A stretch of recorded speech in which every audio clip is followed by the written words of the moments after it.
मैं भी शपथ लेके कह रहा हूँ, अगर मैं भी सच्चे इंद्र का बेटा होऊंगा तो तुम्हारी पत्नी को भ्रष्ट करके छोड़ूंगा।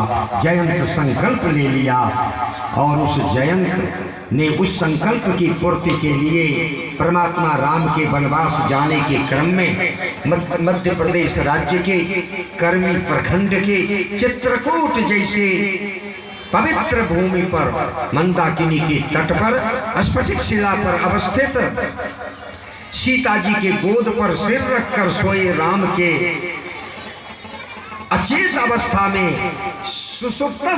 सुसुप्तावस्था में आने पर जयंत कौवा का रूप धारण करके और सीता के दाएं सीना पर पुनः पुनरथोत्पत्त्य विददार स्वमा अस्तनस्तदा को पंच वक्त्रेन भोगिना।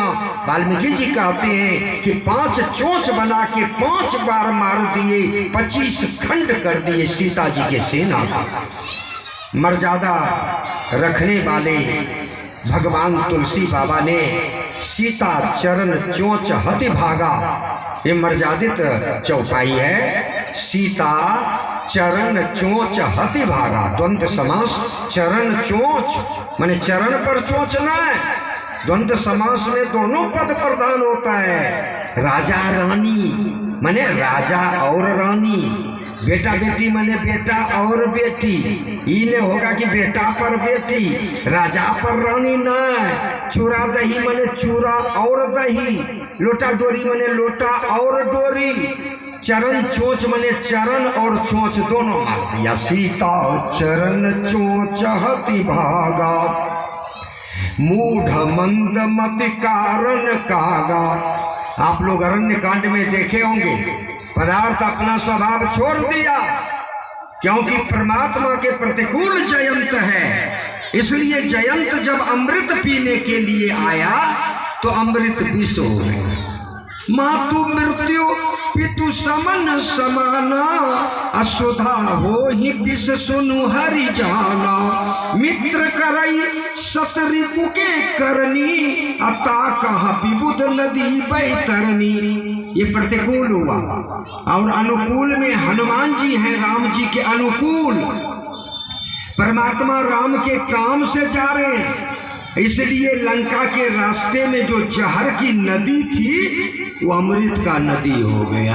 गरल सुधारी पो करही मिताई, गोपद सिंधु अनल शीतलाई।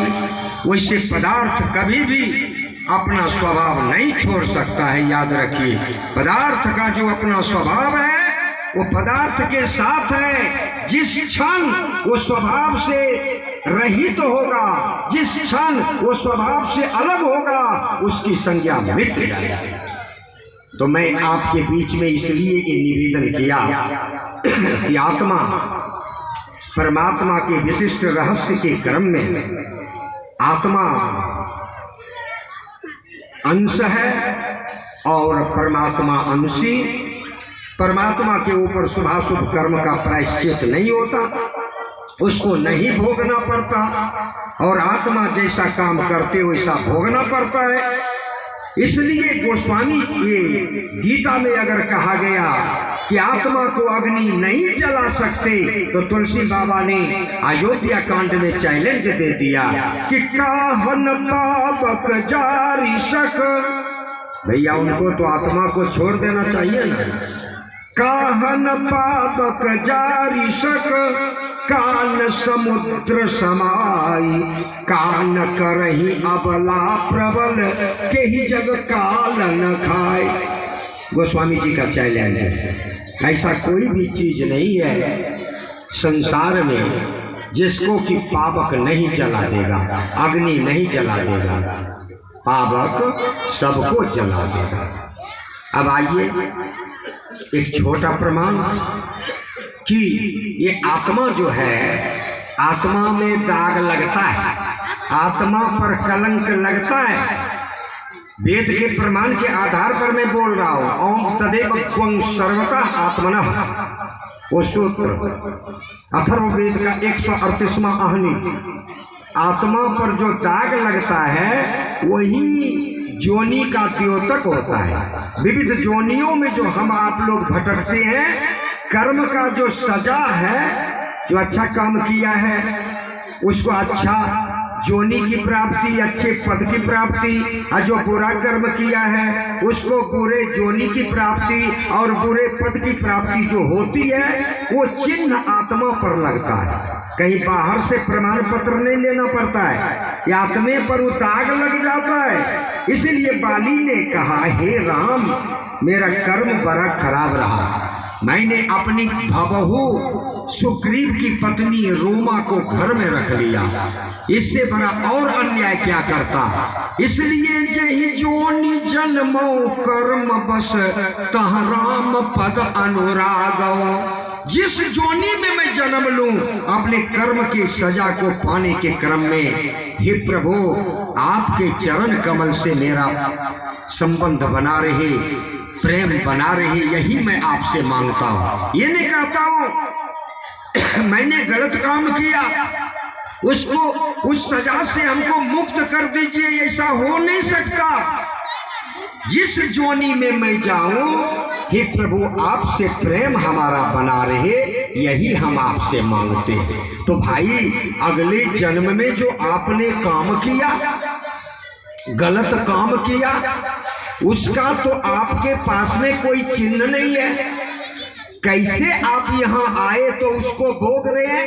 वो जो दाग लगता, वो जो चिन्ह दिया जाता है, वो चिन्ह आत्मा पर लगता है, उसी को कलंक कहा जाता है, उसी को दाग कहा जाता है, उसी को जंग कहा जाता है, उसी को मारी कहा जाता है। जैसे आंख पर जब मोतियाबिंद का परत पड़ जाता है तो कुछ नहीं दिखाई पड़ती, वैसे आत्मा पर विविध जोनी में किए हुए कुकर्म की जब परत पड़ जाती है, तुलसी पहले पापते हरि चर्चा न सुहाय। ये अच्छा नहीं लगेगा, ये सब चीज लगेगा जैसे कि बिना कामे का ये सब हो रहा है, हंसेगा। क्योंकि अगले जन्म से उसके पूर्ण शरीर पर उसका जो वास्तविक रूप है, पुराण के आधार पर अंगूठा के आकार की वो आत्मा, कुरान के आधार पर अंडा के जैसी, बाइबिल के आधार पर चिंगारी के जैसी, और गुरु ग्रंथ साहब के आधार पर दीपक के लौ जैसी जो आत्मा की आकृति है, उसके ऊपर से इतना ना पूर्व जन्म की कुकर्म की परत पड़ी है कि उसको अच्छा चीज अच्छा नहीं लगेगा।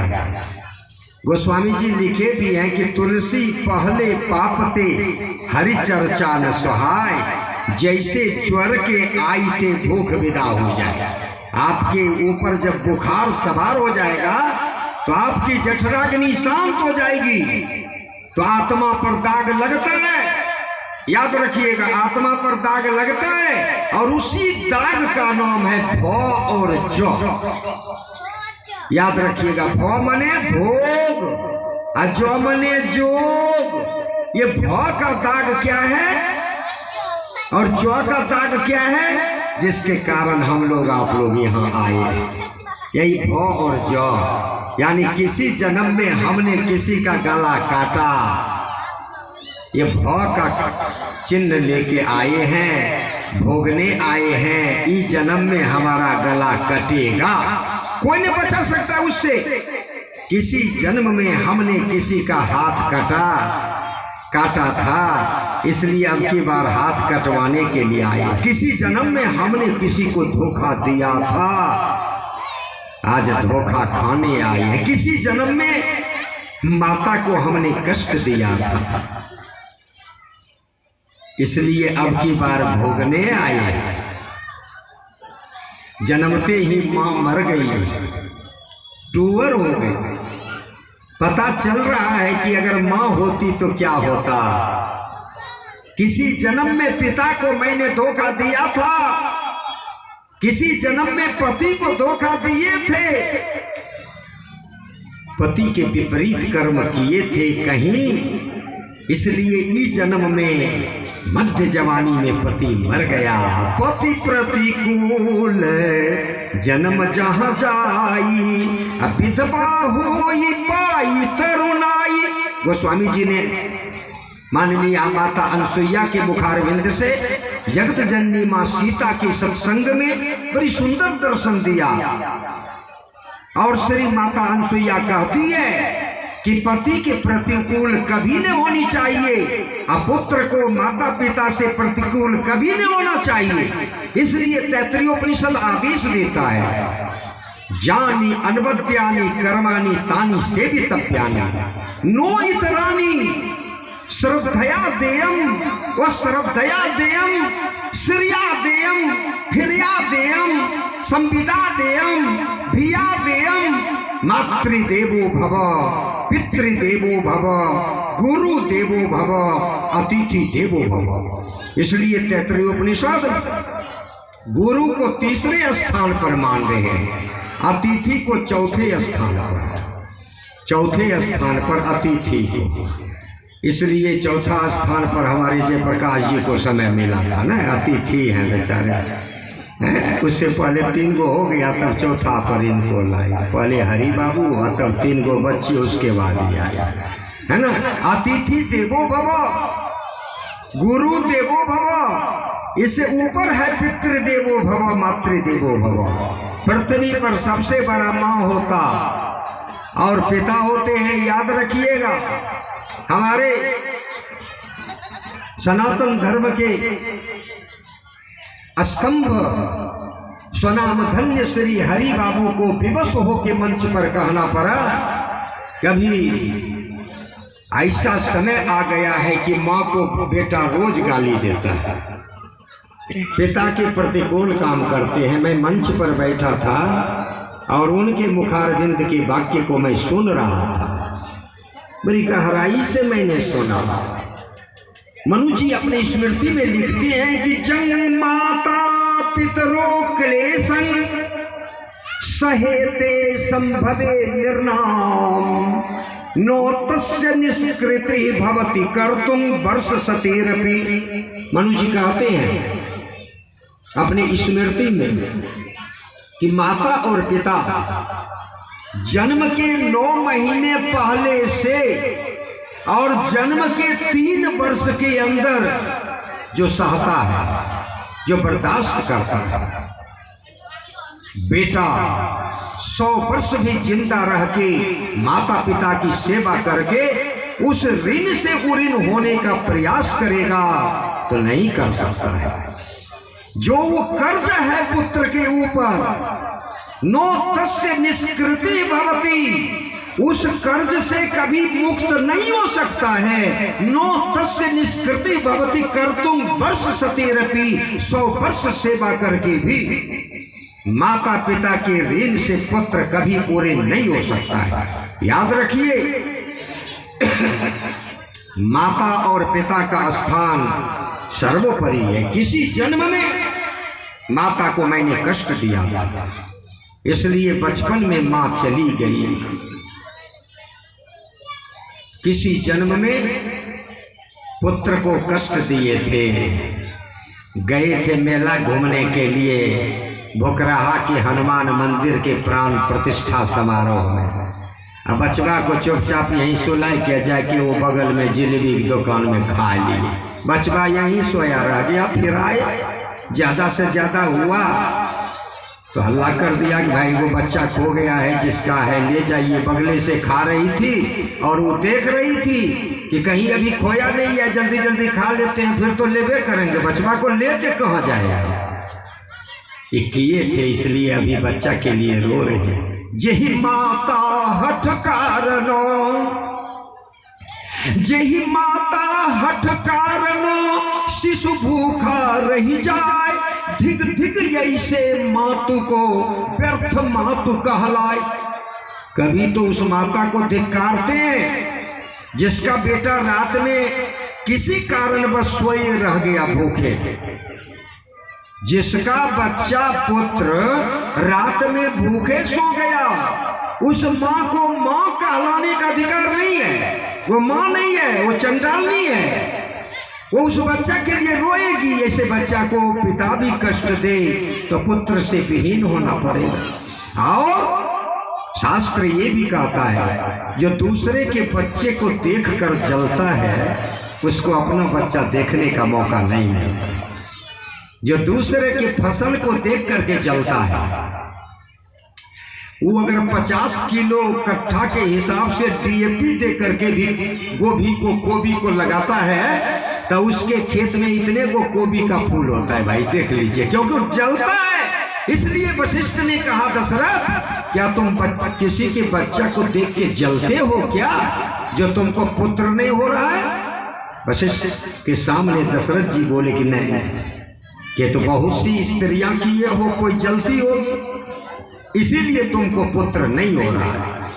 क्या करूं कि आज के बाद से अपना गोतिया का, पराया, मनुष्य का तो मनुष्य है, बकरी का, कुत्ता का, सुअर का, चिड़िया का, कौवा का, किसी का भी बच्चा मिल जाए, हृदय से लगा के उसको दूध पिलाना दशरथ।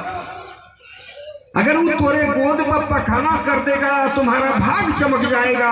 अगर उसके नाक का दुर्गंध आ जाए, दांत का, मुंह का दुर्गंध आ जाए, दशरथ जिस दिन घृणा करना बंद कर दोगे उसी दिन तुम पुत्रवान हो जाओगे।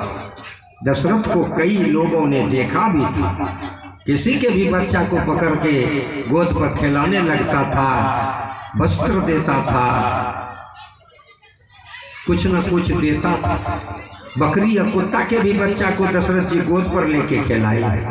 ये पुराना आदत जो था, सो अपना बच्चा जब हो गया तभी, अभी बेटा होगा ना, कहीं नाक में लटका रहेगा और देह में कुछ गंदगी रहेगी तो जरा अच्छा सब बेल बटन सब शर्ट उर्ट रहेगा तो बाप कहता है जाओ माँ के नजदीक साफ करके आओ। हरि राम, माता के नजदीक साफ करवा करके आओ, बाप कहता है। और दशरथ का धोती कैसा होगा विचार करिए, आपके वस्त्र से कितना गुना अधिक कीमती होगा दशरथ का। लेकिन बच्चा से प्यार करने का जो आदत लग गया था, सपना बच्चा भी हुआ ना, तो बच्चा को देखा, उसके गंदगी को नहीं देखा। और पकड़ लिए किस अवस्था में, जबकि शिव जी के देह का राख धूली लगा हुआ है राम जी के देह में। धूसर धूरी भरे तनुआए, भूपति बिहसी गोद बैठाए। थोड़ा भी नहीं कहे कि जाओ कौशल्या से देह झरवा के मुंह साफ करके आओ। बच्चों से प्यार करनी चाहिए। खरदूषा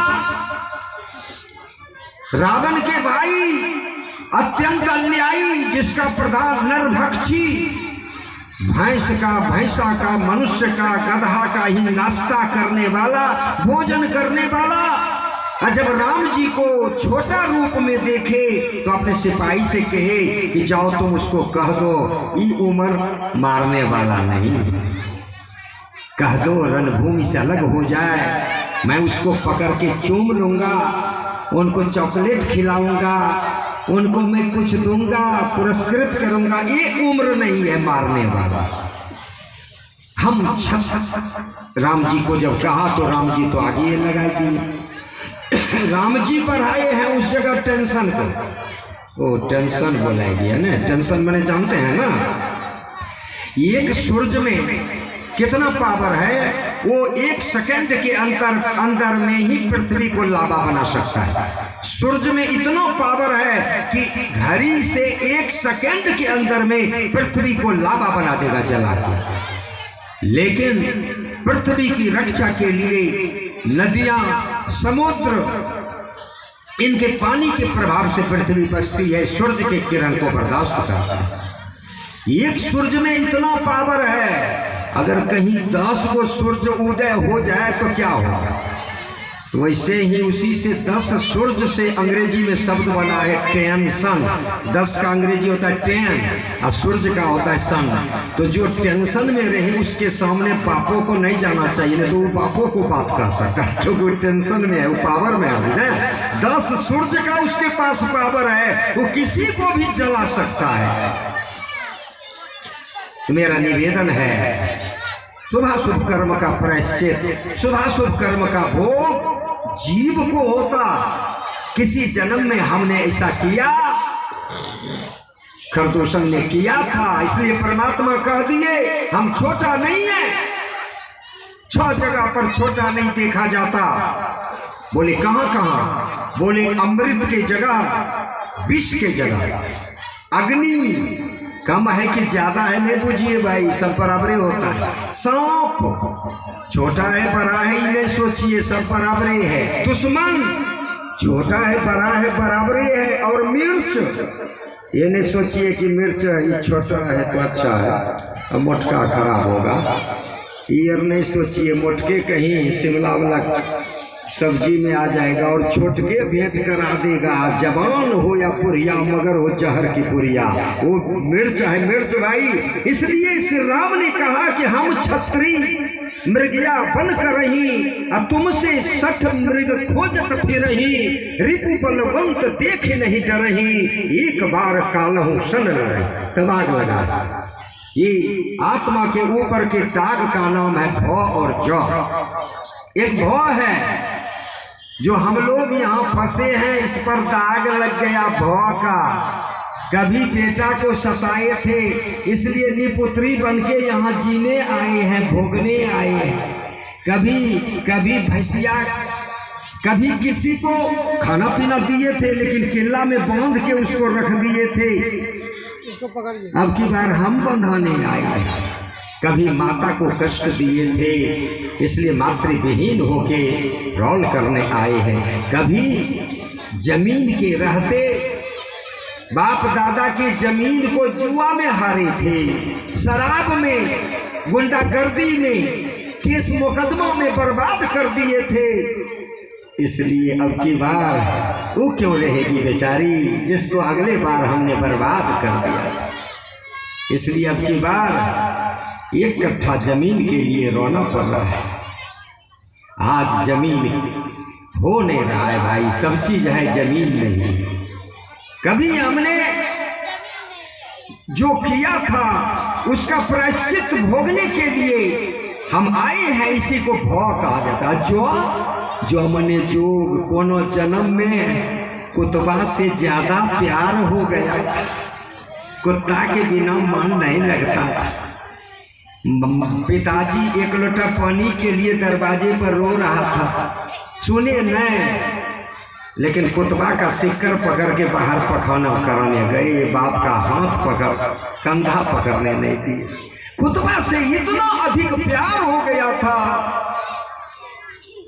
यही जोग है जो आज कुतिया के पेट में 3 महीना 9 दिन ट्रेनिंग लेने आना पड़ा। कुतिया के जोनी में आ गए, कुतबा बन के जन्म ले लिए। किसी जन्म में बकरी से अधिक प्यार किए थे। बकरी से उपार्जित धन से ही भोजन चलता था, घर बनाए थे। बकरी ही हमारा आधार था। इसलिए अब की बार बकरिया के पेट में 6 महीना 3 दिन ट्रेनिंग लेके बकरी के जोनी में आके भोग रहे। इसको जोग कहा जाता है। इसको भोग, ये जो आत्मा के ऊपर जो 2 दाग है, जो कलंक है, जो खुदा है। अगर कोई मुसलमान भाई सुनते होंगे तो कुरान शरीफ में परवरदिगार ने मोमिनों से कहा, वो जो खुदा है, नबी मोहम्मद का आदेश है कि हो के रहेगा। इसलिए किसी के भी दिल को दुखाने वाले को खुदा मुआफ नहीं करता है, कुरान शरीफ। मैं आपसे थोड़ा एक और बात निवेदन करूं कि अगर आप इस दाग को मिटाना चाहें, जो आत्मा पर का दाग जन्मांतर संपादितानां कर्मणां मध्य बार बार जन्मने मरने के लिए विवश कर रहा है, यही जो हम फंस के जन्मते हैं मरते हैं, फिर जन्मते हैं मरते हैं, ये आवागमन में जो फंसा के कलंक रखा है, ये दाग रखा है, इससे मुक्ति का एकमात्र साधन है भजन। भजन भोगः जोगः नश्यति जह स्वाय भजनः। भजन करने से भोग और जोग नाश हो जाता है। भजन में इतनी क्षमता है जैसे लोहा पर पड़े हुए जंग को नींबू का रस दीजिए तो जंग अलग हो जाएगा। डॉक्टर के नजदीक आंख दिखाइए तो मोतियाबिंद का परत अलग कर देगा। जब अलग करेगा तो सब चीज आपको दिखाई पड़ जाएगी। तो डॉक्टर हुआ, सदगुरु हुआ। देखिए, एगो टॉर्च ले लीजिए और अभी निकलिए, ये बगल में ईटा मिलेगा, दिखाई पड़ेगा, कंकर पत्थर। अब बिना टॉर्च का जाइए, बिना प्रकाश का जाइए तो कुछ नहीं झलकेगा। अब फिर एगो टॉर्च ले लीजिए तो आप कंकर पत्थर देख लीजिएगा। एक साधारण प्रकाश में आपके आंख में कण कण को दिखाने की क्षमता है। अगर उस प्रकाश से बड़ा प्रकाश का केंद्र सदगुरु मिल जाए तो पत्थर में भगवान को दिखा सकता है। भैया आपे को दिखा देगा, क्योंकि आप थे, आपकी आंख थी और ईंट नहीं दिखाई पड़ रही थी। ये चौकी के, ये मंच के नीचे का चीज दिखाई नहीं पड़ रहा था।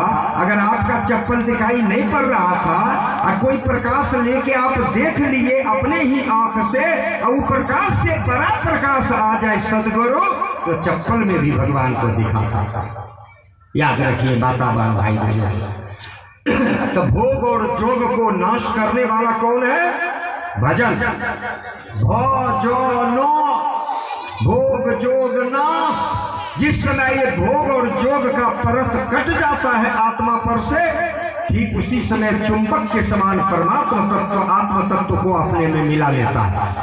तब तो फिर आवागमन कहाँ, तब तो आप स्वयं परमात्मा हो गए, स्वयं भू हो गए। गीत जो गाते हैं, गीत व्याकरण से तो शब्द बना है गीत, गिरे हुए को तारने वाला गीत कहलाता है। और संगीत माने संगति से जो गिर गया, अपने नहीं गिरा, लेकिन संगति से जो गिर गया उसको भी तार देने की क्षमता रखने वाला संगीत होता है। इसलिए जिसके पास भजन का, गीत का, संगीत का, कला का, गुण का, शिष्टाचार का जिसके पास अभाव है वही पशु है। ऐसा न विद्या न तपो न दानं न चापि शीलं न गुणो न धर्मः ते मर्त्यलोके भुविभार भूता मनुष्य रूपेण मृगाश्चरन्ति। वो केवल मनुष्य का रूप है, वो क्या है? मृगा है, जानवर है, एनिमल है, वो पशु है। लेकिन जिसके पास संगीत नहीं है उसको तो कैसा पशु बताए शास्त्र कि साहित्य संगीत कला विहीन, साक्षात पशु पूछ पिशानहीन। बिना पूछ का और बिना पिशान का माने सींग का, बिना पूछ का और बिना सींग का पशु कैसा लगेगा? आपे लोग बोलिए। ऐसा वो पशु है जिसके पास की संगीत का अभाव है। आज हमारे बीच बहुत अंतराल बाद माननीय जयप्रकाश से साक्षात्कार हुई थी, और उसके बाद जब सरकारी आदमी हो गए तो कभी मिलवे नहीं करते। और जब इस सरकार के थे, इस सरकार किसको कहते हैं? भगवान को। और उस सरकार में जब गए तो इधर वाला हद हो गया। उस सरकार मैंने संसार, सरकार, ये सब व्याकरण का सरकार। संसार माने संसरती की संसार है, ससरने के कारण इसका नाम संसार है। ये ससर रहा है। जो समय आपके हाथ से छूट जाएगा फिर आपके जीवन को कौन कहे, फिर इस पृथ्वी को भी वो समय मिलना मुश्किल है। ससर रहा है। संसरती आकार इति सरकार, जिसका आकार बराबर ससरे उसको सरकार कहा। इसीलिए वो सरकार भी कभी राम बनते हैं, कभी कृष्ण बनते हैं, कभी नरसिंह बनते हैं, कभी कछुआ बनते हैं, कभी कपिल मुनि बनते हैं, कभी दत्तात्रेय बनते हैं, कभी हंस बनते हैं, कभी वृषदेव बनते हैं, कभी गौतम बनते हैं तो कभी व्यास बनते हैं, उसका भी एक आकार नहीं है, इसलिए उसको भी सरकार कहा जाता है, इसको भी सरकार कहा जाता है। कभी कांग्रेस वाला आता है, कभी जनता दल वाला, कभी भारतीय जनता पार्टी वाला, कभी एक नहीं रहने के कारण उसको भी सरकार का। स्त्रियां सास को सरकार जी कहती है, बहुत जगह पर सास को सरकार जी कहती है। क्यों? इसलिए कि सास का भी आकार बदल गया, यानी माता का आकार। जन्म देने वाली माँ को छोड़कर पति को जन्म देने वाली माँ को माँ बनाना पड़ा। स्त्री को जीवन में माता 2 बार बदलना पड़ा, इसलिए अंतिम माता को सरकार जी कहती है। बहुत जगह समाज में हम लोग सुनते हैं, बहुत जगह कहा जाता है, लेकिन हमारे यहाँ परमात्मा को सरकार कहा जाता है। उस सरकार के परमात्मा तत्व के नजदीक कौन है? तो एकमात्र महाविष्णु और महाशिव महादेव, याद रखिएगा, और किसी का नाम नहीं है। ये कभी नहीं सुनिएगा कि अग्नि ने आकार बदला, अग्नि का पर्यायवाची अलग मिलेगा, लेकिन अग्नि आकार नहीं बदला, इंद्र ने आकार नहीं बदला, वो सरकार नहीं कहलाता है। वरुण सरकार नहीं कहलाता, कुबेर, नवग्रह, ये सभी 10 दिक्पाल, लोकपाल या कोई देवता सरकार नहीं कहलाता है। सिर्फ सरकार अगर कहलाते हैं तो भगवान विष्णु और भगवान शिव, इन्हीं का अवतार होता है, जिसमें भगवान विष्णु के तो 24 अवतार की कथा है और महादेव के 12 अवतार की कथा है। महादेव 12 रूप में आए संसार में और विष्णु भगवान 24 रूप में आया। 24 रूप में आया जाया करते हैं। भगवान विष्णु जो 24 रूप में आए, ये किसने कहा? स्वयं भगवान कहे हैं कि मैं 24 बार आता हूं। ये बात नहीं है कि किसी ने जमा किया, खुद भगवान बोले। कहाँ बोले? त्रेता युग में केवट के नहीं, केवट ने घाट पर घेर लिया, घाट है ना, घाटे पर घेर लिया और कहा कि हम आपके चक्कर में बहुत दिन से थे, आप नहीं पकड़ा रहे थे, अब की बार पकड़ा गए, अब नाव पर हम तब तक नहीं चढ़ने देंगे जब तक कि आपका पाँव नहीं धो लेंगे। देखिए केवट ने फंसाया है। भगवान बोले कि पाँव क्यों धोइएगा? कि हाँ हमको डर है, अभी समाज में हल्ला है कि एक पत्थर में आपका पाँव सट गया तो गौतम की पत्नी अहिल्या हो गई। आई बुढ़िया नाव में सटने से कहीं हो जाए तो गड़बड़ है भाई, सटाना है तो ये कठोट में सटा दीजिए। एक छोटी लड़की होगी, कहीं शादी कर देंगे और नाव में कहीं सटने से बुढ़िया हो जाएगी तो बैतरनी दान से लेके श्राद्ध तक का फिक्र संपत्ति नाश होने का पॉइंट बन जाएगा। इसलिए ये बुढ़िया को घर में रखने से अच्छा है एगो बच्चिए बना दीजिए। भगवान बोले कि पाँव धोने का तो बहुत बड़ा फल है, लेकिन पाँव किससे धोना चाहिए? जो बेटी दे। जानते हैं ना कि जो लड़का का पाँव धोता है, जो धोता है उसको अपनी बेटी देनी पड़ती है। तो केवट ने हाथ जोड़ के कहा कि हे राम, क्या आपके पाँव को किसी ने धोया? बोले जनक जी धोए। तो क्या दिए? कि सीता दिए। आप धोइएगा तो आपको भी बेटी लग जाएगा। हंस गए, खूब खुशी हो गया केवट। निषाद राज गुहा बहुत प्रसन्न हो गया और कहा हे प्रभु, 6 लड़कियां हैं हमको, मैं 6 को लाता हूं, इसमें जो आपको जचे उसी को मैं दे दूंगा। राम जी बोले तो एक बात। बोले क्या? कि भाई हम पाँव नहीं धोने देंगे। बोले क्यों? कि इसलिए कि अयोध्या में जगदत्त नाम का ब्राह्मण काष्ट की बेटी महुसी से शादी कर लिया। वही जगदत्त जो शरीर त्याग के बाद द्वापर में राजा शांतनु के रूप में जन्म लिया, और वही महुसी जो शरीर त्याग के बाद द्वापर में ज्ञानवती के रूप में जन्म लिया, वो जगदत्त काष्ट की बेटी महुसी से शादी कर लिया। जब ये पता चला राजा रघु को, हमारे पूर्वज को, अधिकारी को, तो उन्होंने दोनों को पकड़ के सजा में उसका आंख निकलवा दिया। जगदत्त और मौसी को आंख से हीन कर दिया, सजा यही सुना दिया। यद्यपि उसको पूर्व जन्म में छुछुंदर और छुछुंदरनी का श्राप था, वो एक अलग बात है, लेकिन कायस्थ की बेटी से ब्राह्मण के बच्चा ने शादी किया, इसी की सजा उसको मिली जो अंधा अंधी बना दिया गया। उसी को बेटा एकलौता पैदा लिया जिसका नाम श्रवण कुमार हुआ। और मैं अगर आपके पुत्री से शादी करके अयोध्या जाऊंगा तो वहां के न्यायालय से यही सजा हमको मिलेगी, इसलिए हम आपकी बेटी को स्वीकार नहीं करेंगे। और जब स्वीकार नहीं करेंगे तो हम अपना पांव धोने नहीं देंगे। बोले तब कैसे होगा? बिना पांव धोए तो हम पार नहीं होने देंगे। बोले हम सीधा चलने वाले हैं, हम सीधा चलने वाले हैं, इसलिए कभी कभी हम बराह का रूप धारण करते हैं। पानी में सबसे सीधा चलने वाला सूअर कहलाता है। सूअर कभी टेढ़ा नहीं होता, पानी में कितनों धार तीव्र हो। और मैं सूअर का भी बराह का भी अवतार धारण करता हूँ। फंस गए भगवान वहीं। केवट ने कहा कि चलिए न, थोड़ा बगल में कमर भर पानी है, हम बता देंगे, बगुला सब उड़ रहा है, उसी होके पार भी कर देंगे। कि नहीं, हम जब भी जाएंगे तो सीधा जाएंगे, तो बिना पांव धोए हम नहीं जाने देंगे, नाव पर नहीं चढ़ने देंगे। कि कोई निकास बताइए। तो भगवान बोले तब बदले बदली हो जाए। ये तो हो सकता है बदला बदली। बोले कैसे? कि आप भी हमारा धो लीजिए हे केवट भाई, और आप भी अपना पांव हमसे धुआ लीजिए।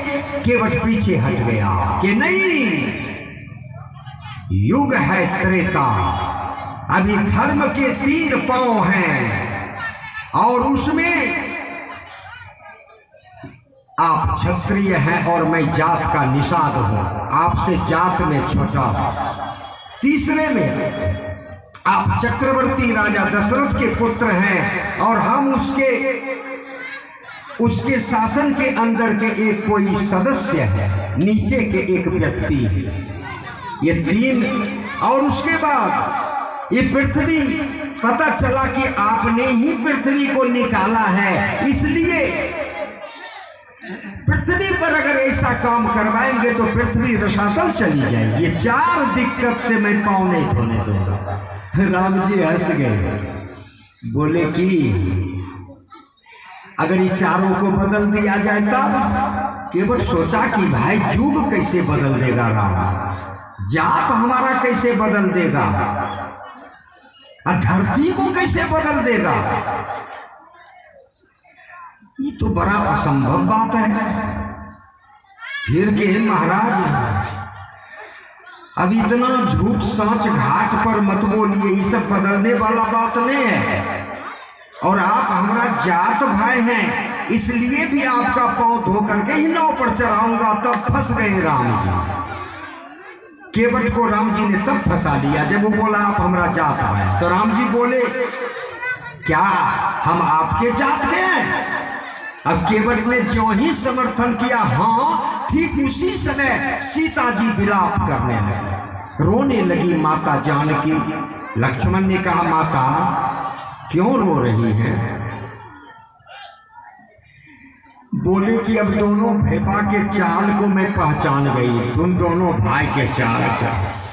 हमारे पिता की भीषण कमजोरी जो मंच पर चढ़वा करके कहवा दिए कि जो धनुष तोड़ेगा उसी को मैं सीता दे दूंगा।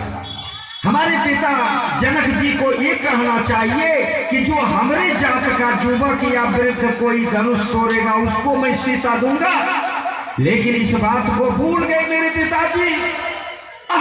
तात दारुण हठ ठानी, समुझत नहीं कछु लाभ न हानि। धनुष यज्ञ के प्रसंग में, सीता स्वयंवर के प्रसंग में भी सीता जी शंका की। आज माता जानकी लक्ष्मण से कह रही है कि मैं समझ गया, मैं समझ गई कि मेरे पिता की कमजोरी जो मल्लाह जात का, केवट जात का युवक जाके धनुष तोड़ के हमको वरण कर लिया और दशरथ नाम के किसी व्यक्ति के यहाँ हमको 2-4-10 दिन रख के कोई बहाना बना के आप जो है सो ले जा रहा है अपने जंगल में। अब हमको पता चल गया सीता जी कहती है कि बूढ़ा कभी झूठ घाट पर नहीं बोल सकता है। ये वृद्ध है निषाद राज और ये झूठ नहीं बोल रहा है, घाट पर कह रहा है कि मैं सच कह रहा हूँ, शपथ लेके कह रहा हूँ कि आप हमारा जात है। लक्ष्मण ने कहा कि केवट भाई ये तीर को देख लीजिए, झूठ सांच मत बोलिए, हमारी माता जानकी रो रही है। राम जी ने परज दिया लक्ष्मण को। राम जी हाथ जोड़ के सामने खड़े हो कि हमारे पिता दशरथ के मित्र निषाद राज गुहा जी, आप ये बता दें कि आप हमारा जात कैसे हैं। केवट ने कहा अगर हम बता देंगे तो कैसे बतावे भाई, पहले लौकिक में बतावे कि वैदिक में। राम जी बोले कि तब तो दोनों तरफ से ना आप हमारा जात हैं। केवट बोला जी तब तो सीता जी गाय के गोबर खोजने लगी कि मुंह में ले ले, क्या हो गया। कभी कभी बबहू से अगर भैंसुर का नाम बोलाया जाता है तो गाय के गोबर में मुंह में लेके पवित्र होती है। अब तो फेर में पड़ गई सीता जी कि सचमुच में ही मल्लाह का दोनों बच्चा। राम जी बोले हाँ केवट भाई आप बता दीजिए कि कैसे जात भाई हैं, लौकिक और वैदिक दोनों में। बोले लौकिक में कर्म के द्वारा, अब वैदिक में ब्लड के द्वारा, खून के द्वारा। ये दोनों बताइए कैसे। सीता जी रो रही है, लक्ष्मण जी कान को तान करके सुन रहे कि लौकिक में कर्म दोनों का एक है प्रभु। कि कौन कैसे कर्म, कि महाराज जाल के नाता से आप भी जाल बिछाते हैं और हम भी जाल बिछाते हैं। आप माया का जाल बिछाते हैं और हम तांत का जाल बिछाते हैं, इतने को अंतर है। आप सब जीव को फंसाते हैं माया के जाल में, हम खाली मछली और कछुआ को फंसाते हैं तांत के जाल में। सीता जी थोड़ा सा मुस्कुरा गई, अरे ये तो दूसरे राजनीति से बात कर रहा था केवल। जल बिच्छी दोनों का भाई, एगो माया का जाल बिछाता है और एगो तांत का। कि वैदिक में कि नदी का तट है, पतित पावनी माँ गंगा का तट है। आप पहले शपथ लीजिए कि घाट पर झूठ नहीं बोलिएगा तो मैं बता दूं, तुरंत मैं बता दूंगा कि आप कैसे खून से हमारे जात के हैं। राम जी बोले कि मैं घाट पर झूठ नहीं बोलूंगा, आर्य पुत्र हूं मैं, कहीं भी झूठ नहीं बोलता। आप कहते हैं तो मैं बता रहा हूं कि मैं झूठ नहीं बताऊंगा।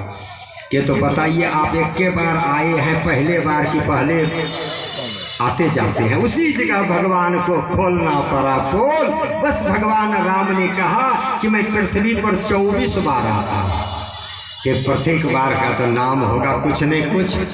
तो परमात्मा ने कहा कि प्रथम बार हम आते हैं सनकादिक के रूप में, दूसरे बार आते हैं वराह रूप में, तीसरे बार आते हैं श्री नारद के रूप में, चौथे बार हमारा नाम होता है नर नारायण, पांचवें बार में हम कपिल मुनि का रूप धारण करते हैं, छठे बार में हम दत्तात्रेय का रूप धारण करते हैं, सतवें बार में पृथ्वीदेव का रूप धारण करते हैं, आठवें बार में हम ऋषभदेव बनते हैं, नौवें बार में हम मीन का रूप धारण करते हैं, 10वें बार में हम कच्छप का रूप धारण करते हैं, 11वें बार में हमारा नाम धन्वंतरी वैद्य होता है, 12वें बार में हमारा नाम हंस होता है, 13वें बार में हम हयग्रीव के नाम से जाने जाते हैं और 14वें बार में हमारा नाम वेदव्यास होता है, 15वें बार में हमारा नाम परशुराम होता है।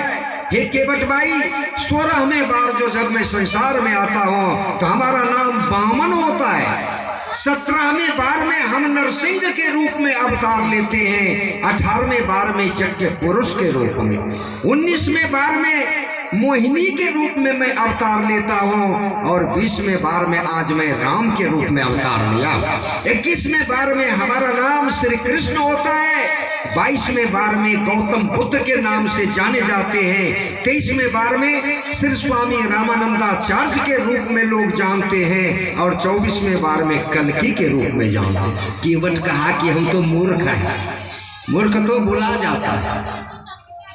और हमारी पत्नी भी बगल में खड़ी है, तो मूर्ख की पत्नी थोड़े पीएचडी होती है, वो भी तो मूर्खे होती है, उसको कहाँ से याद होगा बताइए। मूर्ख की बहू थोड़े एक्सपोर्ट कैम्ब्रिज से रिटायर की होगी, वो तो और मूर्खा होगी। क्योंकि ये लोग बोलते हैं कि वो भोला नाम का कोई मूर्ख हलवाहा था, वो जाता था बराबर भागवत सुनने के लिए। एक दिन उद्धव ने कहा कि मैं कृष्ण का नाम बोल रहा हूँ, उसमें एक भी किसी को याद रह गया, उसका जप करेगा तो बेड़ा पार हो जाएगा। कि भोला बोला कि हमको तो याद नहीं रहता है, अच्छा देखते हैं। बस बोलना शुरू कर दिए श्री उद्धव जी महाराज। बोलते बोलते बोलते बोलते 16वां नाम बोले कमल दल लोचन, फट निकल गया कमल दल लोचन, कमल दल लोचन, कमल दल लोचन, यही बोलते हुए निकल गए। मूर्ख था वो, हल जोतना था। अंत तो गत्वा उसको घर आने के बाद भूख लग गई। अपनी पत्नी से वो बोला कि हे कमल दल लोचन याद रखना, और तब तक मैं खा लेता हूँ, भोजन करूँगा, कहीं भूल नहीं जाऊँ, क्योंकि मुझको भी तो याद नहीं रहता है। तब गीत बना देती हूँ कि गाइए तो बोले भज रे भोला कमल दल लोचन, भज रे भोला कमल दल लोचन। थाली में परोस दिया और भोला खाने लगा। बस थाली जब खाली हो गई तो उसकी पत्नी दौड़ के पारस देने लगी कि भोला ये गई, भजे रे भोला, भजे रे भोला, इसी जगह अटक गई। और इसके बाद इसने कहा क्या था बताओ, 2-4 लात दे दिए। इनको भी याद नहीं रहा, उनको भी। रास्ते में भोला हल के नजदीक, बैल के नजदीक जाते जाते याद पा रहा है, भजे रे भोला, भजे रे भोला, भजे रे भोला। तो कमल दल लोचन ने याद हुआ, वो बोल गया भजे रे भोला घपोचन घपोचन, भजे रे भोला घपोचन घपोचन। कि भगवान श्री कृष्ण का गोलोकपुरी में सिंहासन हिल गया। रुक्मिणी कहती है पतिदेव, एक कुछ समय में एकाएक सिंहासन हिल गया। कृष्ण भगवान बोलते हैं कि क्या कहूँ, हमारे पालन करने वाले पिता ने अपने गुरु से कह दिया कि इसका नाम सत्य नहीं रखा है। नंद बाबा से कह दिए कि अगर टीपन के आधार पर, कुंडली के आधार पर नाम रखा जाएगा तो उस नाम से ज्योतिषी के द्वारा कंस निकलवा लेगा कि ओरिजिनल में ये कृष्ण, ये बच्चा नंद का है कि वसुदेव का है। इसलिए उसका नाम सच सच रखने ने कहा। इसलिए आज तक लोग हमारा नामे रोज बदल रहा है। अभी अभी एगो नया नाम रखा गया हमारा। रुक्मिणी बोली कौन रखे? अरे ये तो नाम सब नाम से टकरा है। मृत्यु लोक में वो नाम बोला और उसके बाद सिंहासन गोलोकपुरी का हिल गया। कि जाके पता लगा लो। अभी बेचारा हल भी जोत रहा था, भजे रे भोला गपोचन गपोचन, भजे रे भोला गपोचन। फिर भूलने के डर से शंका भी था कि क्या था नाम, नाम तो था कमल दल लोचन, लेकिन भजे रे भोला गपोचन गपोचन, भजे रे भोला। रुक्मिणी आके हलवाहा के आगे में खड़ी हो और के ए भाई जरा सा हल को रोकिए तो भोला ने कहा कि बगल हो जाओ। भजे रे भोला गपोचन गपोचन, भजे रे भोला। कि मैं तब तक नहीं हटूंगी जब तक कि घपोचन घपोचन के विषय में नहीं बताइएगा। ये कौन देवता हुआ घपोचन घपोचन? भोला समझ गया कि एगो औरत के चलते तो ओरिजिनल नाम भुला बैठा और कहीं ई बबंडल आ गया भी वो ले लेगा। 2-3 बार जब रुक्मिणी बोली वह कह दिए जान तोरे पुआर का नाम है, तोरे पति के नाम है। गुस्सा के उसको कहे कि तोरे पति का नाम है। रुक्मिणी गदगद हो गई कि वास्तव में उनके नाम ही थे। ऊपर से देवताओं ने फूल की वर्षा की। यद्यपि भाव पक्ष से मैंने निवेदन किया, लेकिन केवट की पत्नी बगल में खड़ी और केवट कह दिया मैं तो मूर्ख हूँ, ये सब की कमी नहीं है, रोजे घाट पर पैसे कमाते हैं, लेकिन मेन बात है कि मूर्ख नहीं है। इसलिए जो 24 को नाम कहे सो मैं भूल गया। 14वां आपका क्या नाम है जरा कहिए तो? राम जी बोले 14वें बार में हम वेद व्यास के रूप में जन्म लेते हैं, अवतार लेते हैं। अच्छा, वेद व्यास, सच बोलिएगा ना? तो राम जी बोले हाँ, कि जब आप व्यास के रूप में संसार में आते हैं तो आपके माँ का क्या नाम होता है? राम जी बोले मत्स्यगंधा। अच्छा, सच बता दिए, सत्यवती का नाम मत्स्यगंधा। और ये बताइए कि मत्स्यगंधा किस जात की बेटी होती है? राम जी बोले मल्लाह की बेटी के हे प्रभु, उस समय में आपकी माँ मल्लाह की बेटी थी, इस समय में हमारी माँ मल्लाह की बेटी है, इसलिए इस समय में हम पार कर देते हैं और उस समय में आप कर दीजिएगा। बोले कौन समय?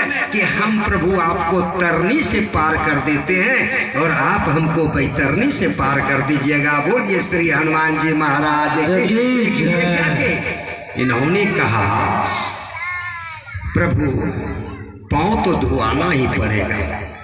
बोले तो धुआने के पीछे और कुछ बताइए कि बदल दीजिएगा सब चीज। इन्होंने कहा हम जात भी बदल देंगे, धरती को बदल देंगे, युग को बदल देंगे, अधिकार को बदल देंगे, तब तो धुआ लीजिएगा। केवट असंभव समझ करके हाँ कह दिया, ये सब बदला नहीं जा सकता है, इसलिए कह दिया अगर बदल दीजिएगा तो धो लीजिएगा, अभी हमको धोने दीजिए।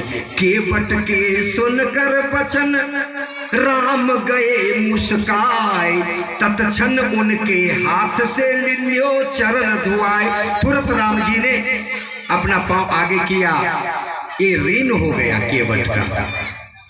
केवट के ऋण से उऋण होने के लिए परमात्मा श्री राम का कृष्ण रूप में अवतार होता है। वृष्णि के वंश में यदु के वंश की 4 शाखाएं चली, अंधक, कुकुर, वृष्णि, भोज। इसमें वृष्णि के वंश में सूरसेन राजा के पुत्र हुए सूतपा प्रजापति वसुदेव जी महाराज के रूप में, और राजा भोज के वंश में उग्रसेन का लड़का हुआ त्रेता युग का काल नेमी राक्षस जो था, जिसको हनुमान जी दीक्षा के बदले में दक्षिणा दिए थे, वही काल नेमी राक्षस उग्रसेन का बेटा कंस बन के जन्म लिया था।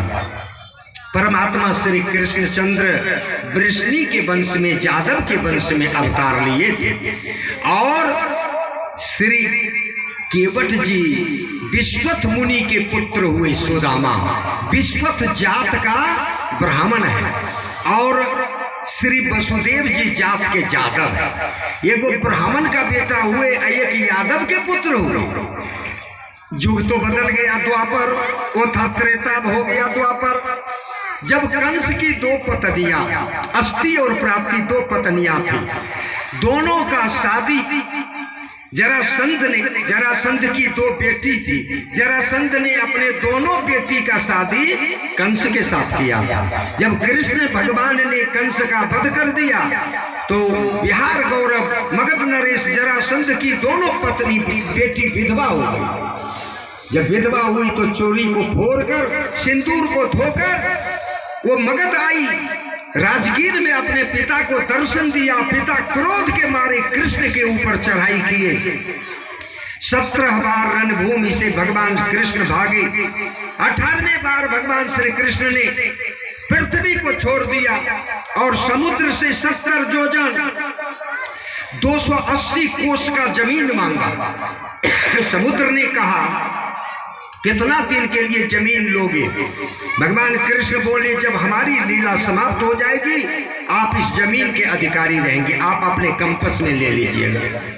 समुद्र ने 280 कोस 70 योजन का जमीन प्रदान किया।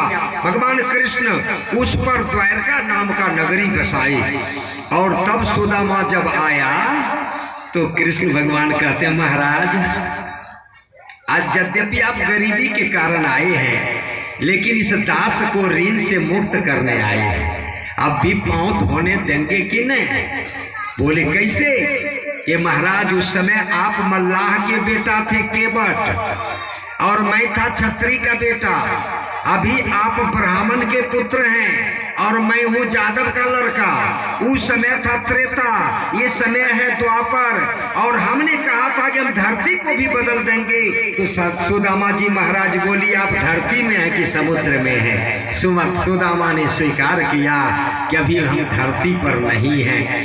अंत में जाके भगवान कृष्ण ने सुदामा के पांव को धोया, और सुदामा के पांव को धोने के बाद श्री राम जी केवट के ऋण से पूर्ण होते हैं। मेरा एक निवेदन है कि भगवान महाविष्णु 24 बार अवतार लेते हैं, और शिव का 12 अवतार होता है।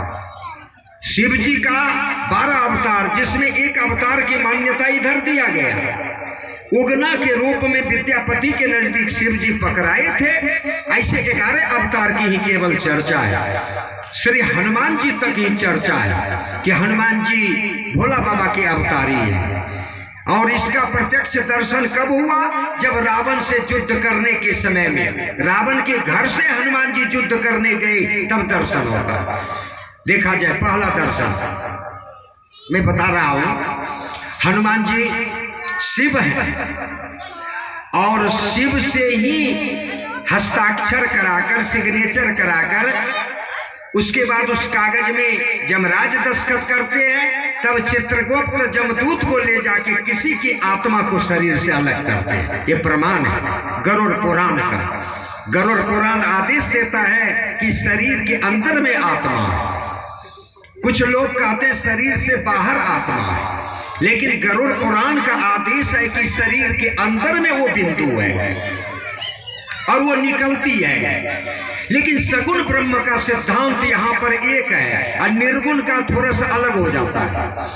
मैं निर्गुण का विरोध नहीं कर रहा हूँ, लेकिन अलग हो जाता है। क्योंकि जब कबीर से पूछा गया, कबीर साहब से पूछा गया कि हे कबीर साहब, वो कहाँ से आती है और कहाँ जाती है, तो आने का जगह अलग और जाने का जगह गलत बताओ। कबीर साहब आने के लिए कमाल ने पूछा कि कहाँ माँ से हंसा आयल, कहाँ में समायल रे की, कहाँ में थैले मकान, कहाँ में लपटायल रे की।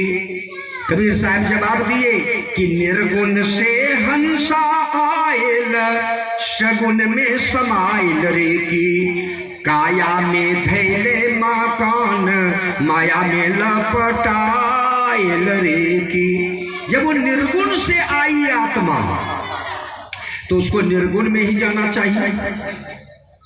जिस समय कबीर साहब ने गुरु नहीं किया, उस समय की जो लेखनी है, और रामानंदाचार्य से दीक्षा लेने के बाद वो लेखनी का विपरीत श्री कबीर साहब के लेखनी में पड़ता है, दिखाई उसको गलत स्वयं कबीर कर दिए। एक छोटा दर्शन, जिस समय स्वामी रामानंदाचार्य से धोखा से राम मंत्र लिए कबीर, उससे पहले कबीर ने लिखा कि संसार में कोई सुखिया नहीं, राजा दुखी प्रजा दुखी, जोगी के दुख दोना, कहे कबीर सुनो भाई साधो, एको घर नहीं सुना। और जब रामानंदाचार्य से दीक्षित हो गए, तब जाके कबीर बोले कि एगो है पृथ्वी पर सुखिया। देखिए, अपने ही बोली को अपने से काट रहे हैं। पहले कह दिए कि पृथ्वी पर कोई सुखिया नहीं है, इसका नाम दुखालय है। और जब स्वामी रामानंदाचार्य से श्रीमठ पंचगंगा घाट अनादि तीर्थ काशी के 11 नंबर सीढ़ी पर चोट लगने के फेर में विवश होकर के रामानंदाचार्य ने उसको दीक्षित कर दिया, तब ये लेखनी को बदल दिए कि एक सुखिया है पृथ्वी पर, कोई तन दुखी, कोई मन दुखी, कोई तन दुखी, कोई मन दुखी, कोई धन बिनु रहत उदास, थोड़ा थोड़ा सब दुखी, थोड़ा थोड़ा सब दुखी, सुखी राम के दास रे कबीरा, सुखी राम के दास। बताइए, अपने लेखनी को काट दी। कमाल ने प्रश्न किया, वो कहां से आया, वो आत्मा कहां से आती है? कबीर साहब बता दिए, निर्गुण से। आज जब जाने के विषय में पूछे, उसके बीच में गुरु कर लिए थे।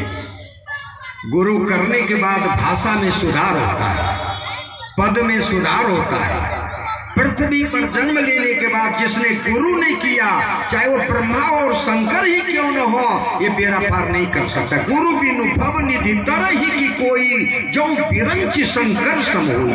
उसको भवसागर से पार होना मुश्किल है, बैतरनी के नजदीक से उसको लौटना ही पड़ता है। ये हमारा सारा सदग्रंथ बताता है। इसलिए हनुमान जी जब गुरु नहीं किए थे, बड़ा गलत बोल रहे हैं, जब गुरु कर लिए तो सुधार हो गया हनुमानों जी का। गुरु नहीं किए, हनुमान जी के गुरु हैं माता सीता। सीता जी से हनुमान जी दीक्षित हुए हैं। शिक्षा गुरु तो अंगीरस वगैरह हुए, सूर्य वगैरह, लेकिन कान फुकवाए हैं सीता जी से। जब तक गुरु नहीं किए, दीक्षा गुरु नहीं किए हनुमान जी, उसके पहले की बोली और दीक्षा मिलने के बाद की बोली को मिलाई। दीक्षित नहीं है सीता ये हनुमान जी, तब कहते हैं सुरसा से राम सीता। देखिए भैया, राम उसके इष्ट हैं, उसमें कम से कम श्री लगाना चाहिए। अगर गलत हो गया तो अंत में जी लगाना चाहिए। राम में कुछ नहीं लगाए। सीता सीधी सीधी सीता कि राम काज करी फिरी मैं आबो, सीता कई सुधी प्रभु ही सुनाबो, तब तो बदन पैठियो आई, सत्य कहू मोहि जान दे माई। अब सुरसा को कह दिए माई और सीता को कह दिए सीता, क्योंकि गुरु नहीं किए हैं इसलिए सुधार नहीं है। अगर सुधर जाएगा या हंस चोला को छोड़ देगी, ये आत्मा निकल जाएगी तो तुरंत उसको मोक्ष मिल जाएगा। इसलिए गुरु ने किया तो भाषा में सुधारने है। और जब सीता जी से दीक्षित हो गए हनुमान जी, तब तो कभी सीता शब्द का उच्चारण नहीं किए। सुनहु माँ तुम मोहि अतिशय भूखा, लागी देखी सुंदर फल रूखा, पर ये जनी जननी मानो जियऊना, तुम ते प्रेम राम के दूना। फिर दांत जी काट लिए कि ये क्या निकल गया। सीता जी को तो माँ मैंने कह दिया, लेकिन मुंह से निकल गया राम। तुरंत माफी कान पकड़ के मांगे और आंख से आंसू गिरा रहे हैं कि रघुपति कर संदेश। अब राम कहाँ कह रहे हैं, हनुमान जी कहते रघुपति कर संदेश, अब सुन जननी धरि धीर। माँ सीता को जननी, रघुपति कर संदेश, अब सुन जननी धरि धीर। अस कही कपि गद गद भयऊ, भरे बिलोचन नीर। देखा जाए भाषा में सुधार, कबीर साहब के भाषा में सुधार हो गया। जो बोले थे कि निर्गुण से हंस आया, वही कहते हैं कि निर्गुण से आया कि नहीं आया, लेकिन वो मरने के बाद निर्गुण के तरफ नहीं जा रहा है, वो जा रहा है दूसरे के मार्ग में। आया कि नहीं आया इसको काट रहे हैं स्वयं कबीर साहब, और कह रहे हैं कबीर साहब कि वो हंस जा रहा है दूसरे मार्ग में। बोले कहाँ? तो काया के अंदर में 10 देवता है, इंद्री द्वार झरोखा नाना, कहाँ बैठी देवन करी खाना। वो 10 देवता काया कहलाते। ये 10 देवता पूछते हैं हंस से कि तुम कहाँ जा रहे हो। कबीर साहब ने अपने बीजक पदावली में लिखा कि काया जे पूछे रामा, सुनो भैया हंस। देखिए कन्वर्सेशन कैसा है। काया जे पूछे रामा, सुनो भैया हंस हो, हमरा तोहरा कैसन प्रीति हो, तहु जे चलल हो हंसा, अमरपुर देश से हम हूँ जे चललो मसान। मैया बहिनिया हो हंसा, रोदना पसारे, पाछू साए हरिया भटास। पढ़िए, जो जहां है वहीं बैठे रहे और बोले श्री राम जय राम जय।